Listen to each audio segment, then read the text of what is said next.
और अब वो मामला जिसको लेकर पंजाब में सेक्शन 144 का निफाज किया गया, ये मामला कहां से शुरू हुआ, कैसे इतना बिगड़ा, ये आया है लाहौर हाई कोर्ट के रूबरू, जहां चीफ जस्टिस ने इस मामले की समाअत की और एडवोकेट जनरल पंजाब और आईजी पंजाब उनसे सवालों जवाब किए और जो जवाब मिले उस पर इत्मीनान का इजहार लाहौर हाई कोर्ट की तरफ से chief justice Lahore high court की तरफ से नहीं किया गया। बड़े पर्टिनेंट क्वेश्चंस थे जो उठाए गए कि 2 दिन तक इनएक्टिव क्यों रही इंतजामिया और क्यों इस पर फौरी तौर पर एक्शन नहीं लिया गया और लेट क्यों इस पर रिस्पॉन्स दिया गया पुलिस की जानिब से, और ये भी पूछा गया कि आपने वीडियोस को वायरल होने से रोकने के लिए किस अथॉरिटी से रब्ता किया। तो आईजी पंजाब ने बताया कि पीटीए से रब्ता किया गया और इसके अलावा साइबर क्राइम को देखने के लिए सिर्फ एक इदारा है, यानी the helplessness of IG Punjab वो ये है कि वो सिर्फ एक इदारे के ऊपर रिलाय करके कोशिश कर रहे थे इस मामले को समेटने की। इसके अलावा उन्होंने ये भी कहा कि डाटा को अपलोड होने से रोकना आसान नहीं है। यहाँ उन्होंने बरतानिया की मिसाल दी। सेठी साहब, आप बरतानिया में बैठे हैं और वो फसादात जो बरतानिया में हुए ज़्यादा दूर की बात नहीं है। इस पे chief justice Lahore high court ने कहा कि आप वहाँ की मिसाल ना दें। तो चले मैं आपसे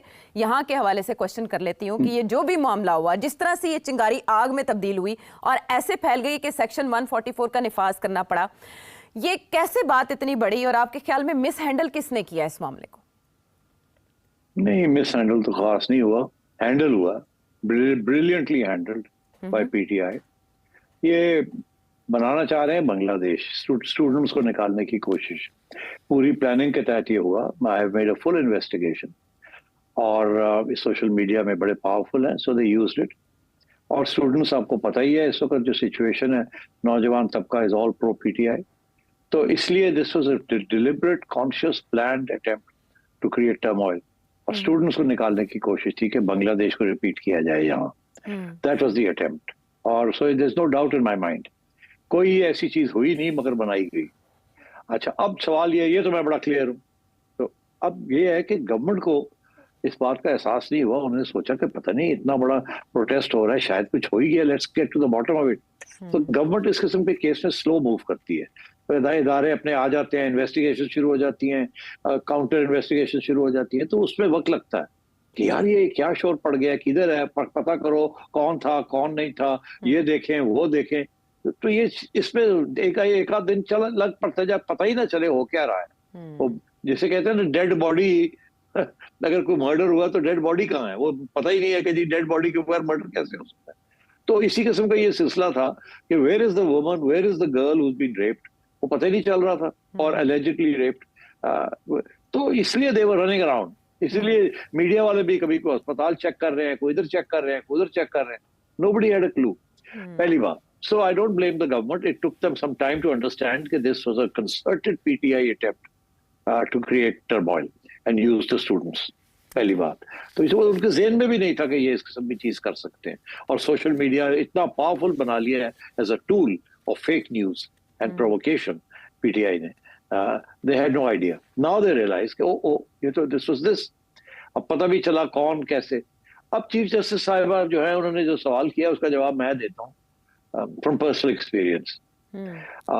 आईजी साहब को छोड़े आप, बात यह है कि इस वक्त अगर यूट्यूब के ऊपर कोई आपके खिलाफ, मेरे खिलाफ किसी किस्म की गलत खबर, गलत बयानी, fake news, offensive news, preaching hatred, कुछ भी आ जाए ना, उसको रिमूव करने के लिए is next to impossible in the short term, next to impossible.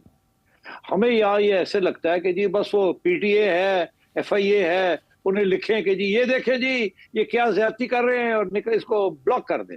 अच्छा, ये आप यूट्यूब को ब्लॉक नहीं कर सकते। अब मैं आपको बताऊं, मेरा एक जाती एक्सपीरियंस है, ये सिर्फ इंग्लैंड में नहीं, पाकिस्तान में नहीं, हर जगह पे विदाउट गोइंग टू यूट्यूब और उनका जो अपना process of investigation, without going through that process कोई भी चीज रिमूव नहीं होती यूट्यूब से जी। हाँ, वो बरतानिया की गवर्नमेंट कहे या पाकिस्तान की गवर्नमेंट कहे या एफआईए कहे या पीटीए कहे, वो अपना पूरा प्रोसेस जो है उसको करते हैं। हाँ, वो हर बात है कि वेस्टर्न गवर्नमेंट से अभी रिक्वेस्ट करती हैं तो वो जल्दी एक्ट करते हैं because it's a western organisation.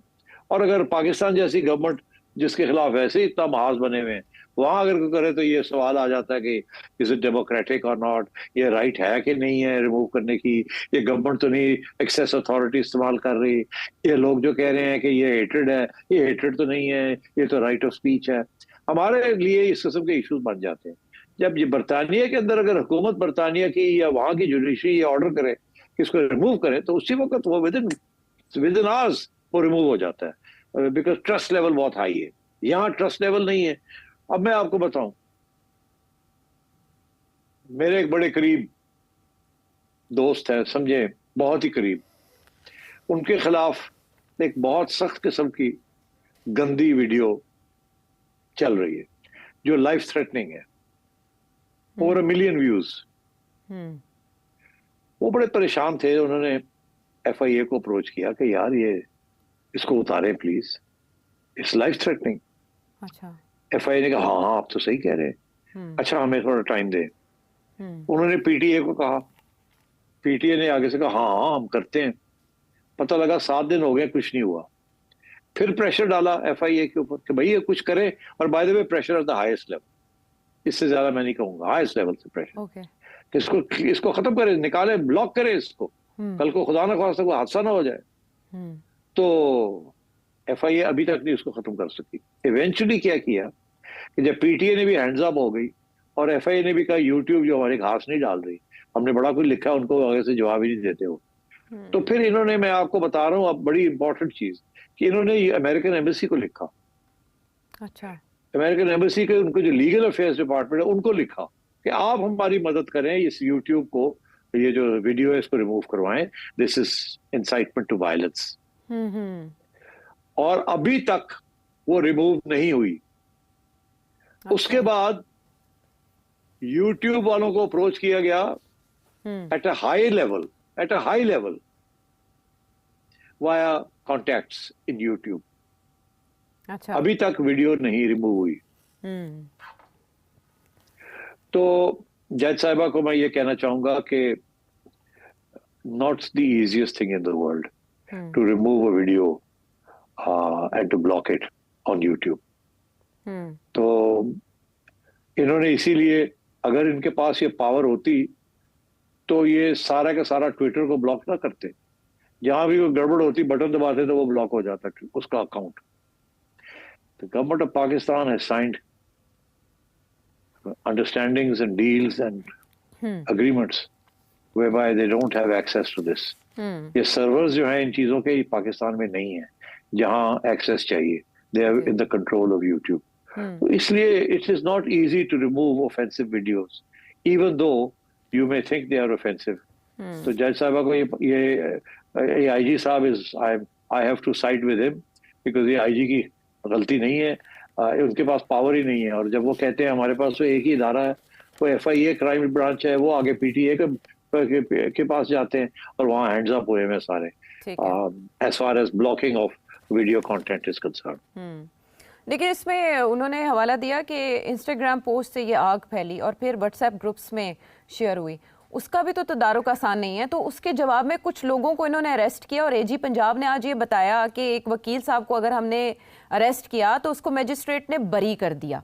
उन्होंने इस बात पर भी बहुत तनकीद की। तो ये जो कानून में कुछ ऐसे फ्लॉज मौजूद हैं, वो भी वजह बनते हैं इस तरह की चीज़ों की तकवीयत पकड़ने के। सेठी साहब, बात यह है कि किसी और किस्म के हालात होते और पीटीआई इन्वॉल्व ना होती तो अदलिया का इंसाफ किसी और किस्म का होना था।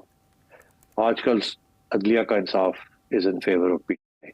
ये बिल्कुल ऐसे ही है कि अगर एक सरमायादार है, उसकी फैक्ट्री है, तो वहां लेबर भी है, ठीक है। अब लेबर ने यूनियन बनाई हुई है, ठीक है, कानून के मुताबिक, ठीक है। अब लेबर यूनियन चली जाती है लेबर कोर्ट के पास कि जी हमारा ये राइट्स नहीं मिल रही, ये नहीं मिल रहा, ये नहीं मिल रहा। 99.9% labour court will side with the labour union. अच्छा। अनलेस आपके पास बड़ा तकड़ा वकील हो और तकड़े आर्ग्यूमेंट्स हो जिसकी एविडेंस आपके पास लंबी चौड़ी हो, अदरवाइज प्रीमा फाशी on the face of it labour court will go with the union. ठीक। तो ये उसी किस्म की बात है। आजकल की अदलिया will go with PTI. I am sorry to say this, but ये एक हकीकत हो गई अब कानून और अदालतें जो है, they are out of sync. जी, एजी पंजाब ने भी ये कहा है कि हम जिसे गिरफ्तार करते हैं वो अगले दिन हीरो बन जाता है, कुछ इसी तरह का इशारा उन्होंने भी दिया। तो अब chief justice Lahore high court ने इस मामले को लेकर फुल बेंच बनाने का इंदिया दिया है। मीनवाइल पंजाब हुकूमत की तरफ से भी बहुत सख्त इकदाम किए जा रहे हैं और वार्निंग्स वज़ीर आला पंजाब ने खुद आकर दी। तो ये है एक टेस्ट केस जिसको बुनियाद बनाकर आइंदा के लिए इस तरह के वाक़यात का सद्देबाब किया जा सकता है। अब देखना यह है कि लाहौर हाई कोर्ट इस बारे में। जी सेठ साहब। जी, वो ये कि चीफ मिनिस्टर ने सख्ती का दिखाया है कि वो क्या कर सकते हैं, मगर बात ये है कि आप सोचिए कि ये कितना बड़ा जुर्म है कि किस तरीके के साथ सोशल मीडिया को इस्तेमाल करके एक बगावत ब्रू की जा रही है और झूठी खबरों के ऊपर सारा पाकिस्तान के अंदर पीटीआई के लोग उसको कर रहे हैं। तो आप देख लीजिए कि अब अगर क्रैकडाउन आता है तो फिर शोर पड़ता है कि जी क्रैकडाउन क्यों आया। क्रैकडाउन आएगा अगर आप इस किस्म के काम करेंगे, मगर फिर क्रैकडाउन का फायदा क्या कि अगले दिन जुडिशरी फिर इनको बाहर छोड़ देती है। So you know we have a serious problem right now, and that problem has to do with two things. एक ये कि एक popular perception of who won the election and who lost the election, और दूसरा ये कि the anti sentiment. ठीक है, पोलराइजेशन है एक्सट्रीम लेवल की, फिर इस तरह के मामला का शिकार हो जाते हैं, बजाय ये कि वो हल की तरफ जाएं, उसमें कन्फ्यूजन ज़्यादा हमें दिखाई